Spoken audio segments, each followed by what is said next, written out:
Hello ನನ್ನ ಕುಟುಂಬದವರೇ, ಇವತ್ತು ನಾವು ಮಾಡೋಣ ಬಿಸಿ ಬಿಸಿ ತುಪ್ಪದ ದೋಸೆ ಹಾಗೂ ಅದಕ್ಕೆ ಬೇಕಾಗಿರುವ ಸ್ಪೈಸಿಯಾದ ಚಟ್ನಿ. ಅದು ಕೂಡ 10 ನಿಮಿಷದಲ್ಲಿ. ನೋಡಿ ಎಷ್ಟು ಒಂದು ಮೃದುವಾಗಿದೆ, ಎಷ್ಟು ಸಾಫ್ಟ್ ಇದೆ ನೋಡಿ. ಇದು ಪರದೆ ರೀತಿ ಇದೆ, ನೋಡ್ಬೋದು ನೀವು. ನೋಡಿ ಯಾವ ರೀತಿ ಫೋಲ್ಡ್ ಆಗ್ತಾ ಉಂಟು. ಹಾಗೂ ತುಂಬ ಸಿಂಪಲ್ ಆದ ರೆಸಿಪಿ. ಹೇಗೆ ಉಂಟು ನೋಡಿ, ಎಷ್ಟು ತೂತಾಗಿ ಯಾವ ರೀತಿ ಇದು ಬಂದಿದೆ ನೋಡಿ. ಖಂಡಿತವಾಗ್ಲೂ ಎಲ್ಲರೂ ಕೂಡ ಮನೆಯಲ್ಲಿ ಇದನ್ನು ಇಷ್ಟಪಡ್ತಾರೆ ಹಾಗೂ ಆಶ್ಚರ್ಯಪಡ್ತಾರೆ. ಇಷ್ಟು ಬೇಗನೆ ಹೇಗೆ ಮಾಡಿದ್ರ ದೋಸೆ ಅಂತ ಕೇಳ್ತಾರೆ ಎಲ್ಲರೂ. ನೋಡಿ ಎಷ್ಟು ಸಾಫ್ಟ್ ಆಗಿದೆ ನೋಡಿ ಇದು. ಓಕೆ, ಅದಕ್ಕೆ ಬೇಕಾಗಿರೋ ಒಳ್ಳೆ ಚಟ್ನಿ ಕೂಡ ನಾನಿವತ್ತು ತೋರಿಸಿದ್ದೀನಿ. ಹೋಟೆಲಲ್ಲಿ ಯಾವ ರೀತಿ ಮಾಡ್ತಾ ನೋಡಿ ಅದೇ ರೀತಿ ಚಟ್ನಿ ಆಗುತ್ತೆ ಇದು. ಹಾಗಾಗಿ ಖಂಡಿತ ಇದನ್ನು ನೀವು ಬ್ರೇಕ್ಫಾಸ್ಟಿಗೆ ಅಥವಾ ಈವ್ನಿಂಗ್ ಸ್ನ್ಯಾಕ್ಸ್ಗೆ ಯಾವುದಕ್ಕೆ ಕೂಡ ಮಾಡಿ ತಿನ್ಬೋದು ನೋಡಿ. ನನ್ನ ರೆಸಿಪಿಯೆಲ್ಲ ಯಾರಿಗೆ ಇಷ್ಟ ಅವರು ಈವಾಗಲೇ ಲೈಕ್ ಮಾಡಿ. ಇವಾಗ ನಾನು ತೋರಿಸ್ತೀನಿ ಯಾವ ರೀತಿ ಮಾಡಬೇಕಂತ ಹೇಳಿ. ಅದೇ ರೀತಿ ಅದೇ ಅಳತೆಯಲ್ಲಿ ಮಾಡಿ ತುಂಬ ಚೆನ್ನಾಗಿ ಬರುತ್ತೆ ಇದು. ಓಕೆ, ಇವಾಗ ಇದಕ್ಕೆ ಫಸ್ಟಿಗೆ ಬೇಕು ರವೆ. ಸಣ್ಣ ರವೆ, ಸೆಮೋಲಿರನ್ ರವೆ, ಚಿರೋಟಿ ರವೆ, ಆ ರವೆ ಬೇಕು. 2 ಕಪ್ಪಷ್ಟು ನಾನಿಲ್ಲಿ ತೊಗೊಂಡಿದ್ದೀನಿ ನೋಡಿ. ಈ ರವೆ ಸಣ್ಣ ರವೆ ಹೇಳ್ತಾರೆ ನೋಡಿ, 2 ಕಪ್ಪಷ್ಟು ಒಂದು ಬೌಲಿಗೆ ಹಾಕೋಣ. ನೆಕ್ಸ್ಟ್ ಬೇಕು ಇದಕ್ಕೆ 1 ಕಪ್ಪಷ್ಟು ಅವಲಕ್ಕಿ. ನೋಡಿ ಪೇಪರ್ ಅವಲಕ್ಕಿ ಆಗುತ್ತೆ ಹಾಗೂ ದಪ್ಪ ಅವಲಕ್ಕಿ ಕೂಡ ಆಗುತ್ತೆ. ನಾನಿಲ್ಲಿ ಪೇಪರ್ ಅವಲಕ್ಕಿ ತೊಗೊಂಡಿದ್ದೀನಿ. 1 ಕಪ್ಪಷ್ಟು ತೊಗೊಂಡ್ರೆ ಸಾಕು. ಇವೆರಡವನ್ನು 2 ನೀರಲ್ಲಿ ಚೆನ್ನಾಗಿ ತೊಳೆಯಿರಿ ಹಾಗೂ ಸ್ವಲ್ಪ ಹೊತ್ತು ನೀರು ಹಾಕಿದ್ದನ್ನು ಇಡ್ಲಿಕ್ಕುಂಟು. ಫಸ್ಟಿಗೆ ಇದನ್ನು ಕ್ಲೀನ್ ಮಾಡೋಣ. ನೋಡಿ ಚೆನ್ನಾಗಿ 2 ನೀರಲ್ಲಿ ನಾನು ಇದನ್ನು ತೊಳೆದಿದ್ದೀನಿ. ಹಾಗೂ ಇದಕ್ಕೆ ಸ್ವಲ್ಪ ನೀರನ್ನು ಹಾಕಿಟ್ಟಿದ್ದೀನಿ. ಜಾಸ್ತಿ ಹಾಕಬೇಡಿ, ಸ್ವಲ್ಪ ನೀರನ್ನು ಹಾಕಿ ಸಾಫ್ಟ್ ಆಗಲಿ ಇದು. ಓಕೆ, ಅಷ್ಟು ತನಕ ನಾವು ಚಟ್ನಿಗೆ ರೆಡಿ ಮಾಡೋಣ. ನಾನಿಲ್ಲಿ 1 ಕಪ್ಪಷ್ಟು ಕಾಯಿ ತುರಿ ತೊಗೊಂಡಿದ್ದೀನಿ. ಸಣ್ಣ ತುಂಡು ಶುಂಠಿ, ಸ್ವಲ್ಪ ಸಣ್ಣ ತುಂಡು ಹುಳಿ ಹಾಗೂ 1/4 ಕಪ್ಪಷ್ಟು ಹುರ್ಗಡ್ಲೆ, ಪುಟಾಣಿ ಕಡಲೆ ಹೇಳ್ತಾರೆ ನೋಡಿ ಅದು. ಸ್ವಲ್ಪ ನಾನಿಲ್ಲಿ ಕೊತ್ತಂಬರಿ ಸೊಪ್ಪು, ಸ್ವಲ್ಪ ಕರಿಬೇವು ಸೊಪ್ಪು ಹಾಗೂ 4 ಹಸಿಮೆಣಸು, ಇಷ್ಟೆಲ್ಲವನ್ನು ಹಾಕಿ ಗ್ರೈಂಡ್ ಮಾಡಲಿಕ್ಕುಂಟು. ರುಚಿಗೆ ತಕ್ಕಷ್ಟು ಉಪ್ಪು ಕೂಡ ಇಟ್ಟಿದ್ದೀನಿ. ಸಣ್ಣ ಜಾರಿಗೆ ಹಾಕಿ ಇದೆಲ್ಲವನ್ನು ನಾವು ಗ್ರೈಂಡ್ ಮಾಡೋಣ. ಫಸ್ಟಿಗೆ ಜಾಸ್ತಿ ನೀರು ಹಾಕಬೇಕಂತಿಲ್ಲ, ಸ್ವಲ್ಪನೇ ನೀರು ಹಾಕಿ ಫಸ್ಟಿಗೆ ಗ್ರೈಂಡ್ ಮಾಡಿ ಆಮೇಲೆ ಬೇಕಿದ್ದರೆ ನಾವು ಇದಕ್ಕೆ ನೀರನ್ನು ಸೇರಿಸೋಣ. ಕರಿಬೇವು ಸೊಪ್ಪು ಕೂಡ ನಾನು ಇದಕ್ಕೆ ಹಾಕಿದ್ದೀನಿ, ತುಂಬ ಚೆನ್ನಾಗಾಗುತ್ತೆ. ಓಕೆ ನೋಡಿ, ಚಟ್ನಿ ರೆಡಿಯಾಗಿದೆ ನೋಡ್ಬೋದು. ಹೀಗೇ ನೀವು ಇದನ್ನು ಯೂಸ್ ಮಾಡ್ಬೋದು. ಅಥವಾ ಇದಕ್ಕೆ ಇನ್ನೂ ಕೂಡ ಬೆಸ್ಟ್ ಟೇಸ್ಟ್ ಬೇಕಾದರೆ ಏನು ಮಾಡಬೇಕಂತ ಗೊತ್ತುಂಟು, ಒಂದು ಒಗ್ಗರಣೆ ಹಾಕಿದರೆ ತುಂಬ ಚೆನ್ನಾಗಿರುತ್ತೆ. ಹಾಗಾಗಿ ನಾನು ಇದಕ್ಕೆ ಒಗ್ಗರಣೆ ಹಾಕ್ತಾಯಿದ್ದೀನಿ ನೋಡಿ.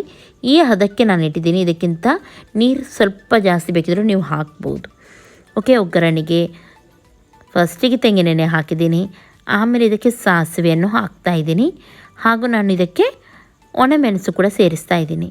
ಬೆಳ್ಳುಳ್ಳಿ ಬೇಕಿದ್ದರೆ ಬೆಳ್ಳುಳ್ಳಿ ಕೂಡ ಜಜ್ಜಿ ನೀವು ಹಾಕ್ಬೋದು. ನಾನಿಲ್ಲಿ ಬೆಳ್ಳುಳ್ಳಿಯನ್ನು ಇವತ್ತು ಯೂಸ್ ಮಾಡ್ತಾ ಇಲ್ಲ. ಹಾಗೂ ಸ್ವಲ್ಪ ಕರಿಬೇವು ಸೊಪ್ಪು. ಓಕೆ, ಎಲ್ಲವನ್ನು ಚೆನ್ನಾಗಿ ಫ್ರೈ ಮಾಡಿ ಆದಮೇಲೆ ಗ್ಯಾಸನ್ನು ಇವಾಗ ಆಫ್ ಮಾಡೋಣ ಹಾಗೂ ಈ ಒಗ್ಗರಣೆಯನ್ನು ಚಟ್ನಿಗೆ ಹಾಕೋಣ. ಘಮ ಘಮ ಅಂತ ಹೇಳಿ ತುಂಬ ಚೆನ್ನಾಗಿರುತ್ತೆ. ಓಕೆ, ನೋಡಿದ್ರಲ್ಲ ಇವಾಗ ಚಟ್ನಿ ರೆಡಿ ಆಗಿದೆ. ಈ ಕಾಯಿ ಚಟ್ನಿ ತಿನ್ನಲಿಕ್ಕೆ ತುಂಬ ಟೇಸ್ಟ್ ಇರುತ್ತೆ. ಇಡ್ಲಿ, ದೋಸೆ ಎಲ್ಲದಕ್ಕೂ ಕೂಡ ಚೆನ್ನಾಗಿರುತ್ತೆ. ಇವಾಗ ಚಟ್ನಿ ರೆಡಿ ಆದ ಕೂಡಲೇ ನೋಡಿ ಇನ್ನೊಂದು ಸೈಡಲ್ಲಿ ಇದು ಚೆನ್ನಾಗಿ ಸಾಫ್ಟ್ ಆಗಿದೆ ನೋಡ್ಬೋದು ನೀವು. ಅವಲಕ್ಕಿ ಎಲ್ಲ ಚೆನ್ನಾಗಿ ಮೃದುವಾಗಿದೆ. ಇದಕ್ಕೆ ಈಗ ನಾನಿಲ್ಲಿ 3/4 ಕಪ್ಪಷ್ಟು ಮೊಸರನ್ನು ತೊಗೊಂಡಿದ್ದೀನಿ. ಮೊಸರನ್ನು ಹಾಕಿ ಮಿಕ್ಸ್ ಮಾಡ್ತಾಯಿದ್ದೀನಿ. ಇವಾಗ ಇದನ್ನು ನಾವು ಗ್ರೈಂಡ್ ಮಾಡಲಿಕ್ಕುಂಟು. ದೋಸೆ ಹಿಟ್ಟು ಯಾವ ರೀತಿ ಇರುತ್ತೆ ನೋಡಿ, ಹದ ತುಂಬ ತೆಳುನೂ ಅಲ್ಲ, ತುಂಬ ದಪ್ಪನೂ ಅಲ್ಲ, ಆ ರೀತಿ ಇರಬೇಕಿದು. ಹಾಗಾಗಿ ನೀರನ್ನು ಹಾಕಬೇಡಿ, ಹಾಕದೇ ಇದನ್ನು ಗ್ರೈಂಡ್ ಮಾಡಿ. ದೋಸೆ ಹಿಟ್ಟು ಯಾವ ರೀತಿ ಇರುತ್ತೆ ನೋಡಿ ಅದೇ ಹದಕ್ಕೆ ನೀವು ಇದನ್ನು ಗ್ರೈಂಡ್ ಮಾಡಿದರೆ ಸಾಕು. ಎಲ್ಲವನ್ನು ಮಿಕ್ಸಿ ಜಾರಿಗೆ ಹಾಕಿ ನೈಸಾಗಿದ್ದು ಗ್ರೈಂಡ್ ಆಗುತ್ತೆ. ನೆನೆದಿದೆ ಅಲ್ವಾ, ಹಾಗಾಗಿ ನೈಸಾಗಿದ್ದು ಗ್ರೈಂಡ್ ಆಗುತ್ತೆ. ಉಪ್ಪು ಇವಾಗ ಬೇಕಿದ್ದರೂ ಸೇರಿಸ್ಬೋದು ಅಥವಾ ಗ್ರೈಂಡ್ ಆದಮೇಲೆ ಕೂಡ ನೀವು ಹಾಕ್ಬೋದು. ಓಕೆ, ಗ್ರೈಂಡ್ ಮಾಡಿದ್ದೀನಿ. ಇವಾಗ ನೋಡಿ ಈ ಹದಕ್ಕೆ ಬಂದಿದೆ, ಕರೆಕ್ಟಾಗಿದೆ ನೋಡಿ. ಇದು ದೋಸೆ ಹಿಟ್ಟು ಯಾವ ರೀತಿ ಇರುತ್ತೆ ನೋಡಿ ಅದೇ ರೀತಿ ಇದೆ. ಎಲ್ಲವನ್ನು ಇವಾಗ ಇದಕ್ಕೆ ಹಾಕೋಣ ಹಾಗೂ ಇದಕ್ಕೆ ಇವಾಗ ನೀವು ರುಚಿಗೆ ತಕ್ಕಷ್ಟು ಉಪ್ಪನ್ನು ಕೂಡ ಸೇರಿಸಿ. ಓಕೆ, ಉಪ್ಪನ್ನು ಸೇರಿಸಿ ಚೆನ್ನಾಗಿ ಇದನ್ನು ಮಿಕ್ಸ್ ಮಾಡಿ ಆಮೇಲೆ ಇನ್ನೊಂದು ಸೈಡಲ್ಲಿ ದೋಸೆ ಕಾವಲಿಗೆ ಕೂಡ ಗ್ಯಾಸ್ ಮೇಲೆ ಇಟ್ಟುಬಿಡಿ ಬಿಸಿ ಆಗಲಿಕ್ಕೆ. ಯಾಕೆಂದರೆ ಇದಕ್ಕೆ ನಾನು ಈನೋ ಹಾಕ್ತಾಯಿದ್ದೀನಿ. ಈನೋ ಹಾಕಿದ ಮೇಲೆ ಬೇಗನೆ ನಾವು ದೋಸೆಯನ್ನು ಮಾಡಿದರೆ ತುಂಬ ಚೆನ್ನಾಗಿ ಬರುತ್ತೆ. ನೀವು ಬೇಕಿದ್ದರೆ ಈನೋ ಇಲ್ಲದಿದ್ದರೆ ಸೋಡಾ ಹುಡಿ ಇರುತ್ತೆ ನೋಡಿ, ಸೋಡಾ ಪೌಡರ್, ಅಡುಗೆ ಸೋಡಾ ಹೇಳ್ತಾರೆ, ಅದನ್ನು ಕೂಡ ಯೂಸ್ ಮಾಡ್ಬೋದು. ಓಕೆ, ನಾನಿಲ್ಲಿ ಉಪ್ಪನ್ನು ಚೆನ್ನಾಗಿ ಮಿಕ್ಸ್ ಮಾಡಿದ್ದೀನಿ. ಕಾವಲಿಯನ್ನು ಆಲ್ರೆಡಿ ಇಟ್ಟಾಗಿದೆ. ಇವಾಗ ನಾನು ಇದಕ್ಕೆ ಈನೋ ಪೌಡರ್ ನೋಡಿ ಸಣ್ಣ ಸ್ಪೂನಲ್ಲಿ ಅರ್ಧ ಸ್ಪೂನಷ್ಟು ಈನೋ ಪೌಡರನ್ನು ಹಾಕ್ತಾಯಿದ್ದೀನಿ. ಈನೋ ಹಾಕಿ ಚೆನ್ನಾಗಿ ಇದನ್ನು ಮಿಕ್ಸ್ ಮಾಡಿ. ಈನೋ ಹಾಕಿದ ಮೇಲೆ ಚೆನ್ನಾಗಿ ಉಬ್ಬುತ್ತೆ ಇದು, ಹಾಗಾಗಿ ತುಂಬ ಹೊತ್ತು ಇದನ್ನು ಮಿಕ್ಸ್ ಮಾಡ್ತಾನೆ ನಿಲ್ಲಬಾರ್ದು ನಾವು. ಈನೋ ಹಾಕಿ ಸ್ವಲ್ಪ ಹೊತ್ತು ಮಿಕ್ಸ್ ಮಾಡಿ ತಕ್ಷಣ ದೋಸೆ ಮಾಡಬೇಕು, ಆವಾಗ ಚೆನ್ನಾಗಿ ಬರುತ್ತೆ. ನಾನು ಹೇಳಿದಾಗೆ ಸೋಡಾ ಪೌಡರ್ ಅಂದರೆ ಅಡುಗೆ ಸೋಡಾ ಕೂಡ ನೀವು ಹಾಕ್ಬೋದು. ಓಕೆ, ಕಾವಲಿ ಬಿಸಿಯಾಗಿದೆ. ಸ್ವಲ್ಪ ನೀರನ್ನು ಹಾಕಿ ತಣ್ಣಗೆ ಮಾಡ್ತಾಯಿದ್ದೀನಿ. ತುಂಬ ತಣ್ಣಗೆಲ್ಲ, ಸ್ವಲ್ಪ ಹದಕ್ಕೆ ಮಾಡ್ತಾಯಿದ್ದೀನಿ. ಹಾಗೂ ಗ್ಯಾಸನ್ನು ನಾನಿಲ್ಲಿ ಮೀಡಿಯಮ್ ಫ್ಲೇಮಲ್ಲೇ ಇಟ್ಟಿದ್ದೀನಿ. ತುಂಬ ಜೋರಾಗಿ ಕೂಡ ಇಡಲಿಲ್ಲ ಹಾಗೂ ಸ್ಲೋ ಕೂಡ ಇಡಲಿಲ್ಲ. ಇವಾಗ ದೋಸೆ ಬಿಡೋ ರೀತಿ 1 ಸ್ಪೂನಷ್ಟು ಹಿಟ್ಟು ತಗೊಂಡು ಹಾಕ್ತಾಯಿದ್ದೀನಿ ನೋಡಿ. ತುಂಬ ಜಾಸ್ತಿ ತೆಳುವಾಗಿ ನಾನು ಮಾಡ್ತಾಯಿಲ್ಲ, ಸ್ವಲ್ಪನೇ ನೋಡಿ ಈ ರೀತಿ ತಿರುಗಿಸಿದ್ದೀನಿ ಅಷ್ಟೇ. ನೋಡಿ ಯಾವ ರೀತಿ ತೂತು ಬಿಡ್ತಾ ಉಂಟು. ಮುಚ್ಚಿಡೋಣ, ಸ್ವಲ್ಪ ಬೇಯಲಿ ಇದು. ಹಾಗಾಗಿ ದೋಸೆ ಸಾಫ್ಟ್ ಬರಬೇಕಾದ್ರೆ ನಾವು ಮುಚ್ಚಿಡಬೇಕು. ಆವಿಯಲ್ಲಿ ತುಂಬ ಚೆನ್ನಾಗಿ ಸಾಫ್ಟಾಗಿ ಬರುತ್ತೆ. ಇವಾಗ ಅರ್ಧ ಬೆಂದ ಮೇಲೆ ನಾನು ಇದನ್ನು ತೆಗಿತಾ ಇದ್ದೀನಿ ನೋಡಿ. ಈ ರೀತಿ ಬಂದಿದೆ, ಎಷ್ಟು ಚೆನ್ನಾಗಿ ಬಂದಿದೆ ನೋಡಿ. ತುಪ್ಪದ ದೋಸೆ ಆದ್ದರಿಂದ ಇದರ ಮೇಲೆ ಇವಾಗ ನಾನು ತುಪ್ಪವನ್ನು ಹಾಕ್ತಾಯಿದ್ದೀನಿ ನೋಡಿ. ಈ ರೀತಿ ಬೆಣ್ಣೆ ಆದರೆ ಬೆಣ್ಣೆ ಕೂಡ ನೀವು ಹಾಕ್ಬೋದು, ಬೆಣ್ಣೆ ದೋಸೆ ಆಗುತ್ತೆ ಅಷ್ಟೇ. ತುಪ್ಪ ಬೆಣ್ಣೆ ಎರಡೂ ಇಲ್ಲದ್ರೆ ಎಣ್ಣೆ ಕೂಡ ಹಾಕ್ಬೋದು. ಓಕೆ, ಇವಾಗ ಇದನ್ನು ಮುಚ್ಚಿಡೋಣ. ತುಪ್ಪದೊಂದಿಗೆ ಚೆನ್ನಾಗಿ ಸ್ಮೆಲ್ ಬರಲಿ, ಇದು ಒಳ್ಳೆಯದಾಗುತ್ತೆ. ಈ ರೀತಿ ಮುಚ್ಚಿಡಿ, ಸ್ವಲ್ಪ ಹೊತ್ತು ಬೇಯಲಿ. ಅಲ್ಲಿಗೆ ತುಪ್ಪದೊಂದಿಗೆ ಬೆಂದರೆ ಅದರ ಸ್ಮೆಲ್ ಕೂಡ ಹೊರಗೆ ಹೋಗಲ್ಲ, ಹಾಗೂ ಚೆನ್ನಾಗಿ ಸಾಫ್ಟ್ ಕೂಡ ಬರುತ್ತೆ ದೋಸೆ. ಓಪನ್ ಮಾಡಿದ್ದೀನಿ ನೋಡಿ, ಚೆನ್ನಾಗಿ ಇವಾಗ ದೋಸೆ ಬೆಂದಿದೆ, ಫ್ರೈ ಆಗಿದೆ. ಮೇಲುಗಡೆ ಎಲ್ಲ ಹಿಟ್ಟು ಡ್ರೈ ಆಗಿದೆ ನೋಡ್ಬೋದು. ಈ ಟೈಮಲ್ಲಿ ತುಪ್ಪವನ್ನು ನೋಡಿ ಈ ರೀತಿ ಸ್ವಲ್ಪ ಎಲ್ಲ ಕಡೆ ಹರಡ್ತಾ ಇದ್ದೀನಿ ನಾನು ನೋಡಿ. ಹೀಗೆ ಘಮ ತುಪ್ಪದನೇ ಸ್ಮೆಲ್ ಬರ್ತಾ ಉಂಟು. ತುಂಬ ಚೆನ್ನಾಗಾಗುತ್ತೆ ಈ ದೋಸೆ. ಯಾವ ರೀತಿ ತೂತು ಬಂದು ಹೇಗೆ ಬಂದಿದೆ ನೋಡಿ ಇದು.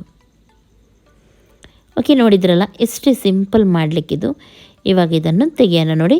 ಚೆನ್ನಾಗಿ ಬಂದಿದೆ. ಬೇಕಿದ್ದರೆ ನೀವು ಟರ್ನ್ ಮಾಡಿ ಕೂಡ ಫ್ರೈ ಮಾಡ್ಬೋದು, ನಿಮ್ಮ ಇಷ್ಟ. ನಾನು ಇದನ್ನು ಇನ್ನೊಂದು ಟರ್ನ್ ಮಾಡಿ ಫ್ರೈ ಮಾಡ್ತಾಯಿಲ್ಲ, ಹೀಗೇ ತೆಗಿತಾ ಇದ್ದೀನಿ ನೋಡಿ. ಹೇಗೆ ಬಂದಿದೆ ನೋಡಿ. ಇದು ತುಂಬ ಸಾಫ್ಟಾಗಿ ಚೆನ್ನಾಗಿ ಬರುತ್ತೆ. ನೀವು ಇದನ್ನು ಟ್ರೈ ಮಾಡಿ. ಯಾವುದೇ ಬೇಳೆ ಹಾಕಲಿಕ್ಕಿಲ್ಲ, ನೆನೆ ಹಾಕಲಿಕ್ಕಿಲ್ಲ, ರುಬ್ಲಿಕ್ಕಿಲ್ಲ, ತುಂಬ ಹೊತ್ತು ಇಡಲಿಕ್ಕಿಲ್ಲ, ಏನಿಲ್ಲ. ಬೇಗನೆ ಆಗಿ ಹೋಗುತ್ತೆ. ಇನ್ನೊಮ್ಮೆ ಸೇಮ್ ಅದೇ ಪ್ರೊಸೀಜರಲ್ಲಿ ನಾನಿಲ್ಲಿ ಮಾಡ್ತಾಯಿದ್ದೀನಿ ನೋಡಿ. ನೋಡಿದ್ರಲ್ಲ, ಮುಚ್ಚಿಡೋಣ. ಇವಾಗ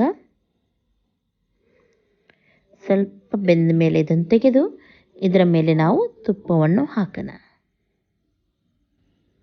ಓಕೆ ನೋಡಿ, ತುಪ್ಪ ಹಾಕಿ ಇನ್ನೊಂದು ಸ್ವಲ್ಪ ಹೊತ್ತು ನಾವಿದನ್ನು ಮುಚ್ಚಿಡಬೇಕು. ಆಮೇಲೆ ಸ್ವಲ್ಪ ಹೊತ್ತಲ್ಲಿ ನಾವು ತೆಗೆದು ತುಪ್ಪವನ್ನು ಎಲ್ಲ ಕಡೆ ಹರಡಿದರೆ ಆಯಿತು ನೋಡಿ. ನೋಡಿದ್ರಲ್ಲ ಎಷ್ಟೊಂದು ಸಿಂಪಲ್ ಉಂಟು.